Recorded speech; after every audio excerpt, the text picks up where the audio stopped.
Assalamualaikum warahmatullahi wabarakatuh. Waalaikumsalam warahmatullahi wabarakatuh.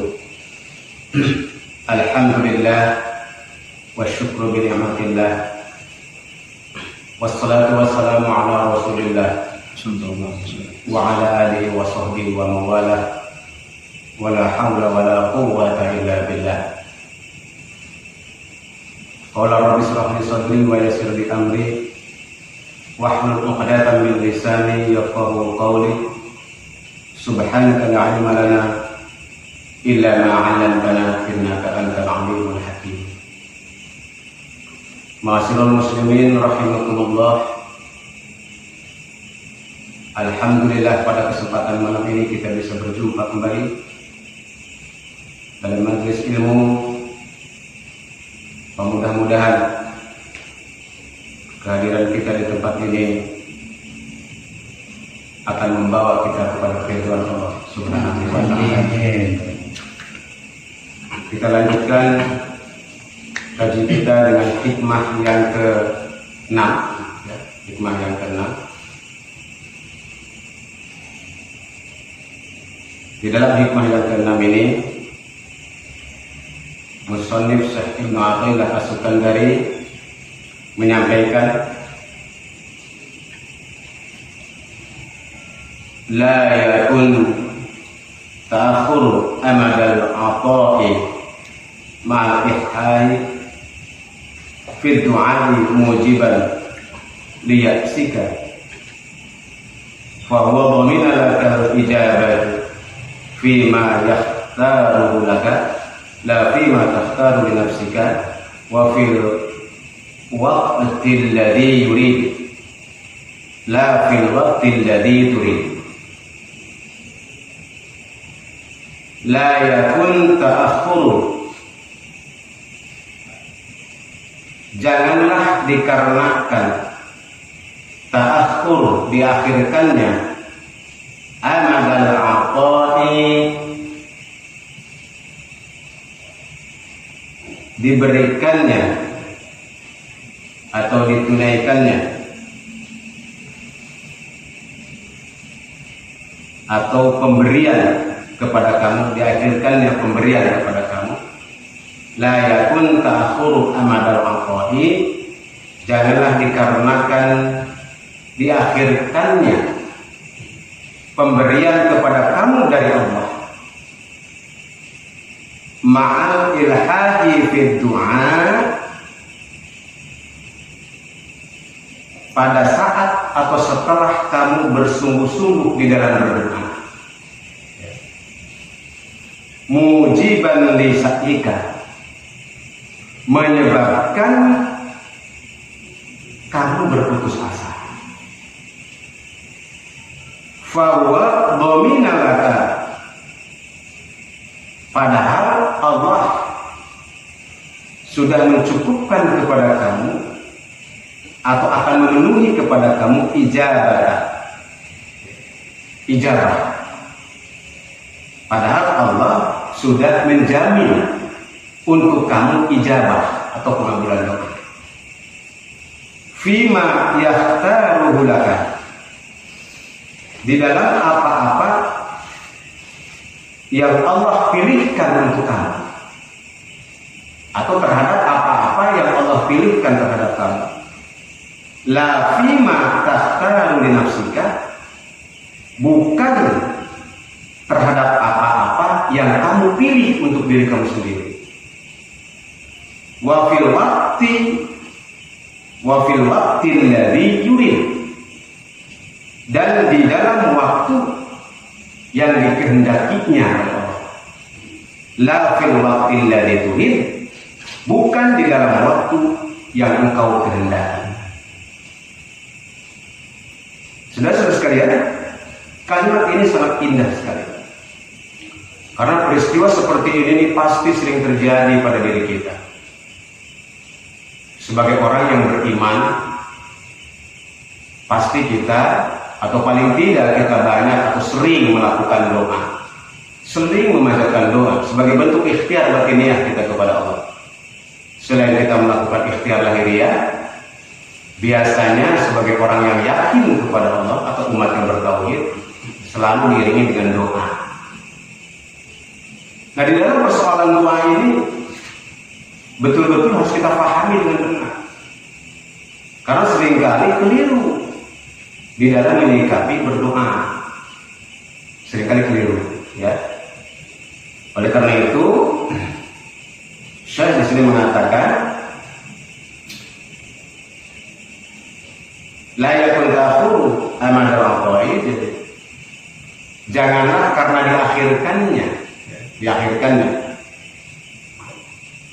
pemberian dari Allah kepada kamu itu ma'al hadi fi du'a, padahal kamu sudah sungguh-sungguh untuk berdoa, mujiban lisanika, menyebabkan kamu berputus asa. Nah, yang harus kita pahami dari esensi doa ini adalah doa mukhul ibadah. Doa itu merupakan intisarinya ibadah. Jadi pada prinsipnya kita berdoa ini bukan sekedar meminta kepada Allah, meminta hajat kita, tetapi merupakan bagian daripada ibadah. Bahwa berdoa itu adalah merupakan bagian daripada ibadah kepada Allah Subhanahu wa taala, termasuk bagian daripada proses pendekatan diri kepada Allah. Dan sebagai bentuk atau wujud kehambaan kita kepada Allah. Kita sebagai hamba, maka selayaknya kita meminta kepada Al-Khaliq, memohon petunjuk, memohon bimbingan, memohon arahan, memohon yang terbaik untuk kita, dan seterusnya. Sekaligus menunjukkan bahwa di sini bahwa kita sebagai hamba ini adalah dhaif, lemah. Seberapapun kemampuan kita, tetap kita adalah sebagai hamba yang dhaif. Oleh karena itu, kita membutuhkan doa. Jadi bukan lagi merupakan sebuah kewajiban, doa itu sebetulnya merupakan kebutuhan bagi kita untuk bermunajat kepada Allah, untuk memohon kepada Allah, karena Allah yang Maha Tahu tentang segala-galanya. Tetapi di dalam proses pengabulan, nah ini, di dalam proses pengabulan doa inilah yang kadang-kadang manusia itu silap. Kenapa silap? Karena di dalam berdoa seringkali didorong oleh hawa nafsu, oleh keinginan yang menggebu-gebu. Biasanya kalau kita ini kan minta tuh pengen tokcer, hayang buru-buru dikabul, pengen segera ditunaikan. Padahal kita tidak tahu bahwa permintaan kita itu cocok atau tidak dengan kita. Permintaan kita kepada Allah itu sesuai nggak dengan kita, maslahat atau tidak dengan kita. Kita tidak mengetahui. Oleh karena itu yang paling mengetahui adalah Allah Subhanahu wa taala.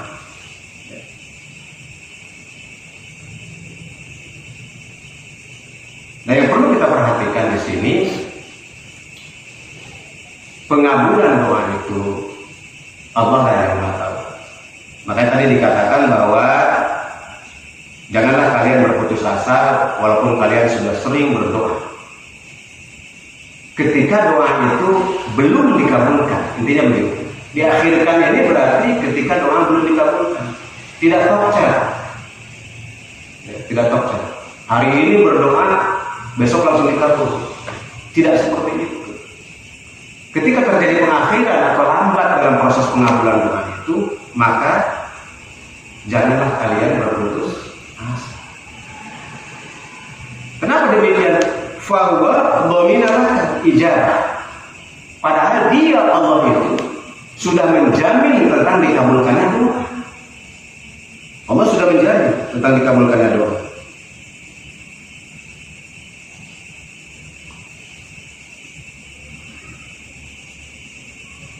Di dalam firman Allah Al-Quran banyak menjamin tentang itu.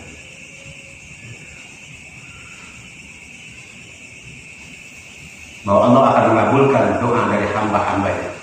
Ud'uni astajib lakum. Berdoalah kepadaku, kata Allah, nanti akan aku kabulkan. Ini adalah janji Allah. Artinya setiap doa yang disampaikan oleh kaum yang beriman itu akan dikabulkan oleh Allah. Akan dikabulkan. Ya. Inilah itu sudah menjamin tentang pengabulan doa kalian itu, karena Allah sendiri sudah berjanji akan mengabulkan doa dari hamba-hambanya. Hanya persoalannya di sini, yang berhak mengabulkan itu Allah. Kita hanya diberi kesempatan untuk berdoa, untuk meminta. Seperti halnya seorang yang meminta, maka dikabulkannya itu tergantung yang akan mengabulkan. Dalam hal ini Allah. Allah tidak bisa diatur oleh kita. Kita minta A, kemudian kita mengatur Allah, ya Allah, kabulkanlah A ini besok. Berarti kan kita ngatur Allah.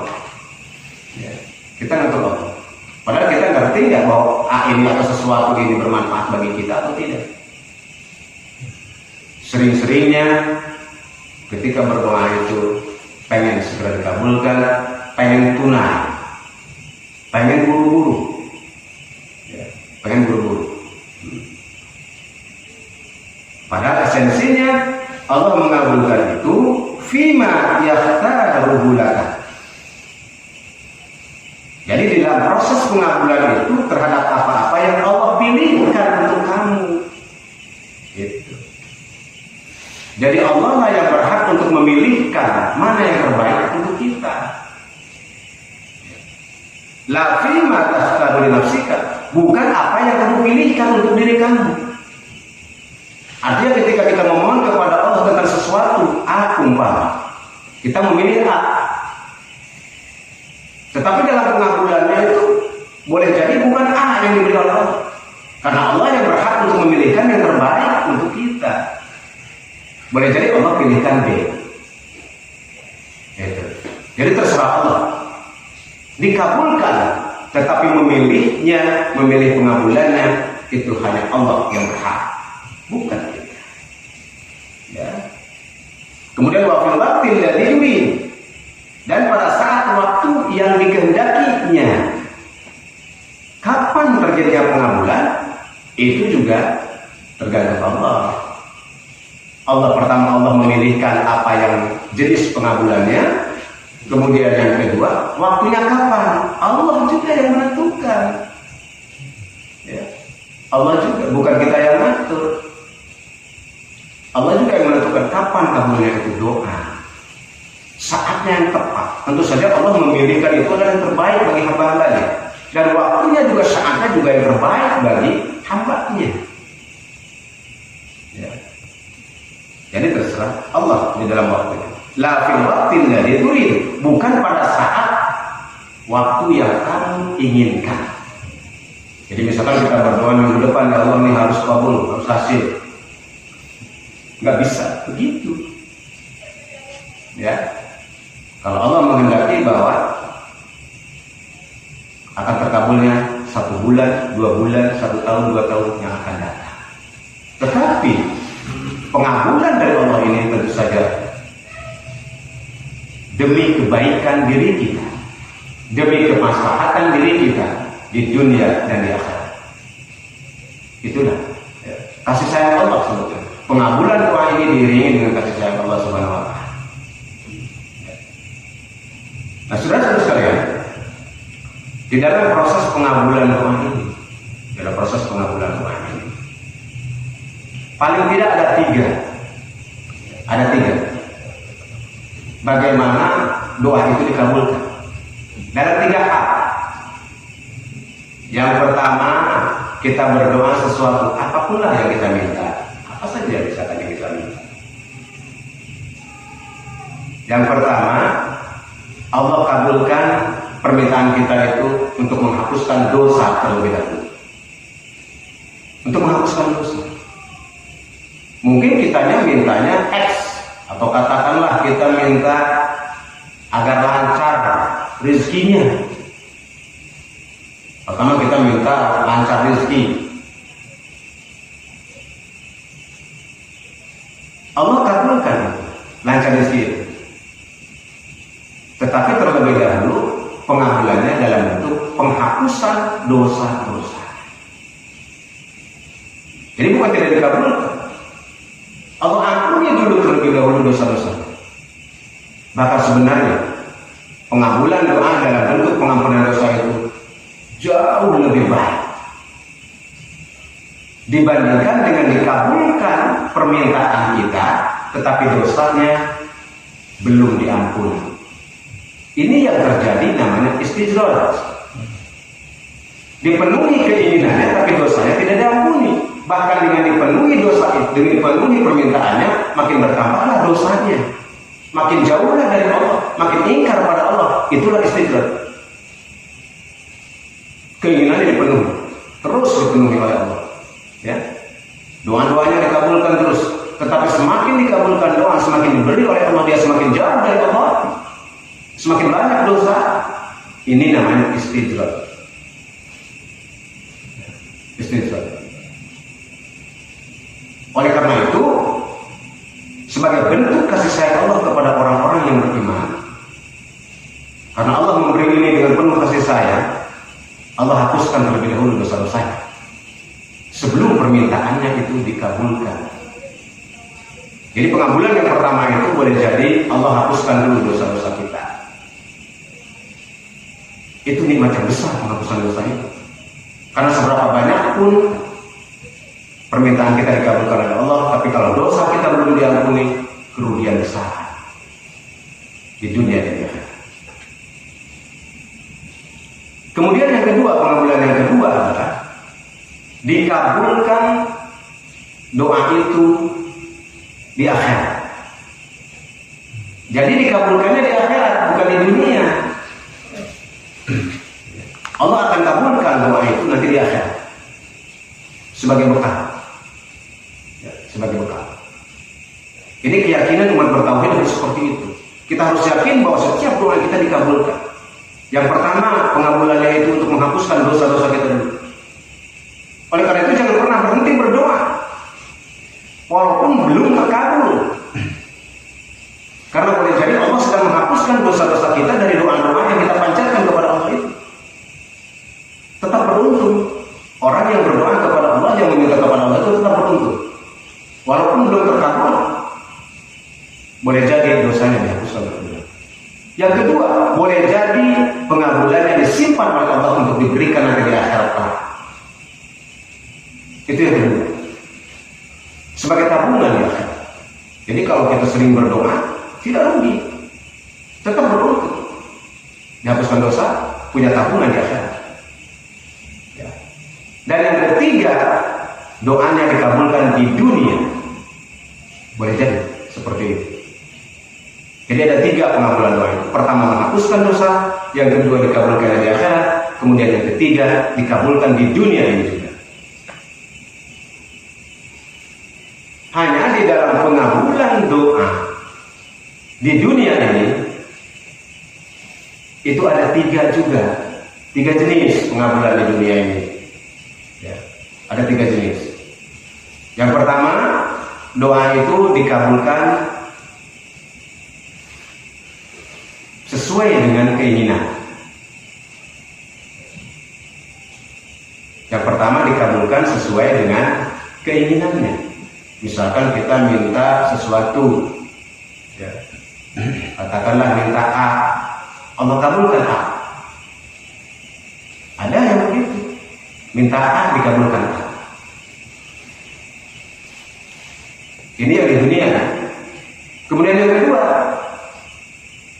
pengabulannya diganti dengan yang lain.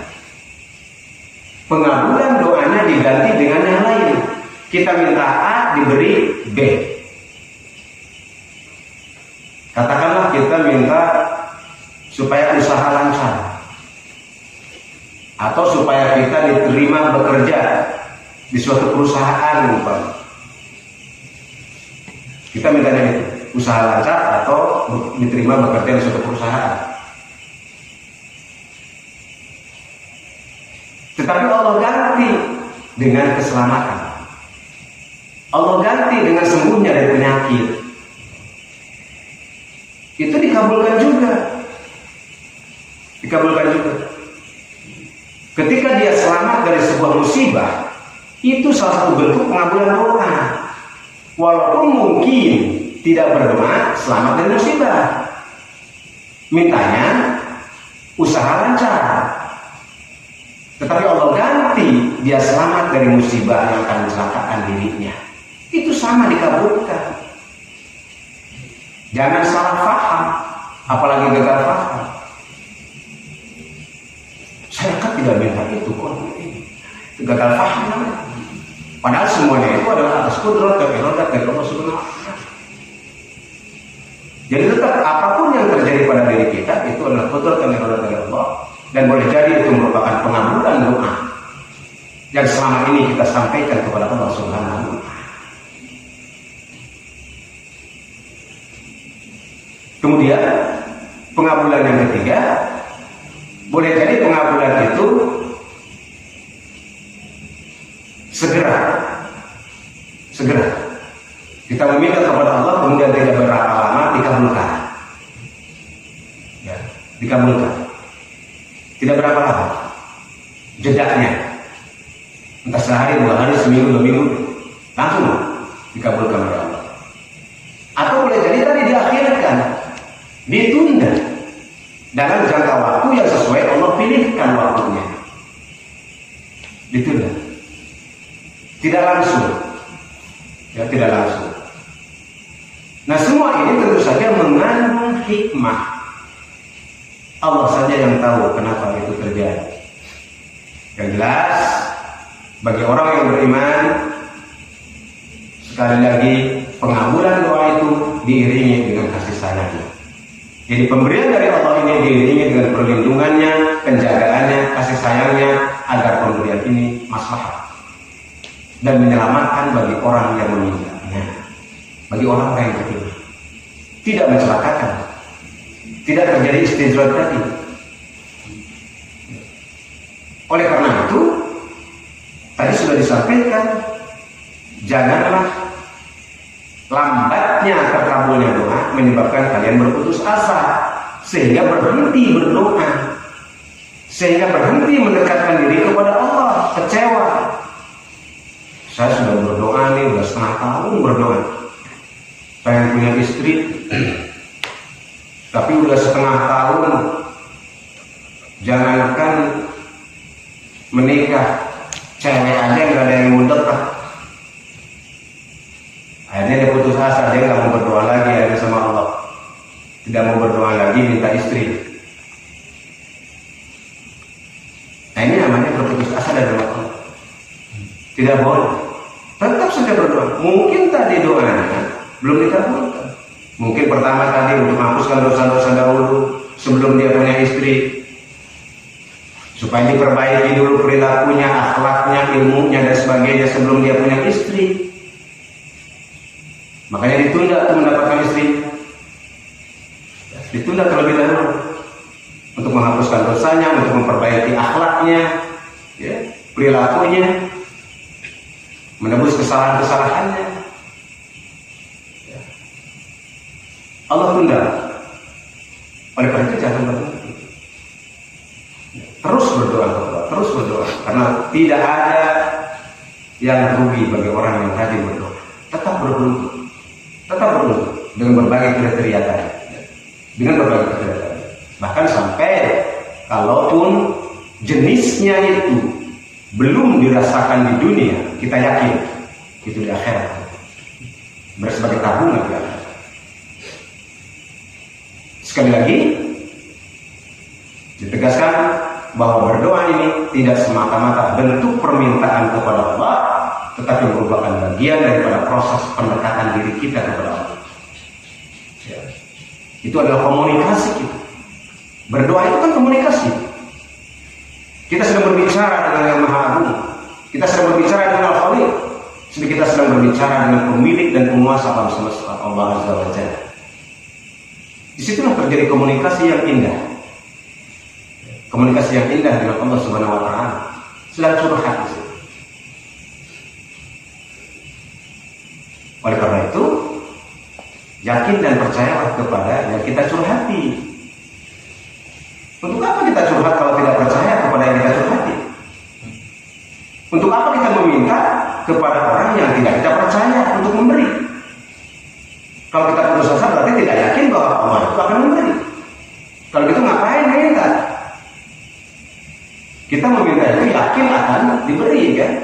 kita yakin bahwa yang kita minta itu punya kemampuan untuk memberi. Kan begitu konsepnya. Nah, kita harus yakin Allah maha kaya, Allah al-Ghani maha kaya, Allah al-Mughni maha mengayakan, dan Allah al-Kafi maha mencukupi dengan Asmaul Husna itu. Maka apa lagi yang kita lakukan? Ya. Ada penundaan, kelangkaan di dalam terkabulnya doa. Jangan sampai menimbulkan kita putus asa.